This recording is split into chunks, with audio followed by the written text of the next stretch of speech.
দুনিয়া জুড়ে বয়কট শব্দটির ব্যবহার হরহামেশাই লক্ষ্য করা যায়, কিন্তু জনপ্রিয় এই শব্দ এলো কি করে? সর্বজন পরিচিত শব্দটি অভিধানভুক্ত হওয়ার পেছনে রয়েছে এক ইংরেজ ভদ্রলোক, যার নাম চার্লস কানিংহাম বয়কট। তার কীর্তিকলাপের জন্য তাকে একঘরে করেছিলেন আয়ারল্যান্ডের বর্গা চাষি সহ স্থানীয় লোকজন।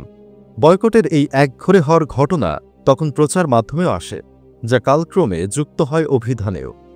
1880 সালের কথা সেটা। চার্লস কানিংহাম বয়কট ছিলেন খাজনা আদায়ের দায়িত্বে।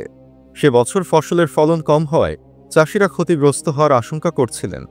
সে আশঙ্কা আমলে নিয়ে 10% খাজনা মওকুফের ঘোষণা দেওয়া হয়, কিন্তু চাষিরা দাবি তোলেন 25% মওকুফের। চাষিদের দাবি অগ্রাহ্য করেন লর্ড আর্নে। এদিকে বয়কট আরও এক ধাপ এগিয়ে গিয়ে এক কাণ্ড ঘটান। তিনি 11 জন বর্গা চাষিকে উচ্ছেদের চেষ্টা করেন। সরব হয়ে ওঠে স্থানীয় লোকজন। সরব হওয়ার পেছনে অবশ্য কারণও আছে। সে সময়টায় আয়ারল্যান্ডের ভূমি সংস্কারের পক্ষে লড়ে যাচ্ছিলেন আইরিশ রাজনীতিবিদ চার্লস স্টুয়ার্ট পার্নেল। তিনি কোনো এক ভাষণে বলেছিলেন, কোনো জমি থেকে বর্গা চাষিকে উচ্ছেদ করা হলে সে জমি যেন অন্য চাষিরা বর্গা না নেন। মালিকপক্ষ উচ্ছেদের হুমকি দিলে অহিংসভাবে তাকে এড়িয়ে চলার পরামর্শ দিয়েছিলেন। বয়কটের বিরুদ্ধে স্থানীয় লোকজন সেই কৌশলই বেছে নিয়েছিলেন। তার গৃহকর্মী থেকে শুরু করে দিনমজুরেরা কাজকর্ম বর্জন করেন। ব্যবসায়ীরা ব্যবসায়িক সম্পর্ক ছিন্ন করতে থাকেন। একসময় দেখা যায় স্থানীয় ডাকঘরের পিয়নও চিঠি সরবরাহ বন্ধ করেছেন।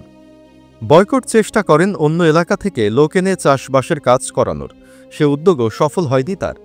আর্থিকভাবে ক্ষতিগ্রস্ত হতে থাকেন বয়কট। হালের ভাইরাল হওয়ার মতো এই ঘটনা তখন ব্যাপকভাবে জানাজানি হয়। ফলো করে প্রচার করা হয় গণমাধ্যমে। বর্জন ও একঘরের সমর্থক হয়ে ওঠেন বয়কট, যা কালক্রমে যুক্ত হয় অভিধানেও। কিন্তু কে চার্লস কানিংহাম বয়কট? বয়কট এক বিচিত্র চরিত্রের মানুষ। তার জন্ম ও বেড়ে ওঠা ইংল্যান্ডের নরফোকের এক গ্রামে। পড়াশোনা করেছেন দক্ষিণ পূর্ব লন্ডনের ব্ল্যাক হিথ এলাকার একটি বোর্ডিং স্কুলে। স্কুল জীবন থেকেই বয়কটের ফৌজি জীবনের প্রতি ছিল দুর্নিবার আকর্ষণ। সশস্ত্র বাহিনীর প্রতি সেই আকর্ষণের টানে 1848 সালে দক্ষিণ লন্ডনের উইলউইচে অবস্থিত রয়্যাল মিলিটারি একাডেমিতে ভর্তি হন। বছরখানেক পর পরীক্ষায় অকৃতকার্য হয়ে মিলিটারি একাডেমি ছাড়তেও হয় তাকে, কিন্তু হাল ছাড়েন না বয়কট। পরিবারের সহায়তায় 1849 সালে 450 পাউন্ডে ব্রিটিশ সেনাবাহিনীর ক্যাপ্টেন পদ পেয়ে যান তিনি। তখনকার সময় ব্রিটিশ সেনাবাহিনীতে পদ কেনার সুযোগ ছিল। পদাতিক বাহিনীতে কমিশন প্রাপ্ত হন। যোগ দেন 39তম ফুট রেজিমেন্টে। কিছুদিনের মধ্যে রেজিমেন্টের সঙ্গে বদলি হয়ে বয়কট চলে আসেন উত্তর আয়ারল্যান্ডের বেলফাস্টে। শুরু হয় আয়ারল্যান্ডের জীবন।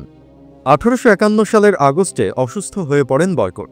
প্রায় 6 মাস রোগে ভোগার পর বয়কট তার সেনাবাহিনীর পদ বিক্রি করে দেন। সে বছরই বিয়ে করেন মেরি অ্যান দুনেকে। টিপেরারি কাউন্টিতে খামার ইজারা নিয়ে আয়ারল্যান্ডে স্থায়ীভাবে বসবাস শুরু করেন। আয়ারল্যান্ডের উত্তরাধিকার সনদ পাওয়ার পর দেশটির পশ্চিম উপকূলীয় মা কাউন্টির একটি দ্বীপে চলে যান বয়কট। মা কাউন্টিতে তার জীবনের ইতিহাস তো বয়কট শব্দেই মিশে আছে।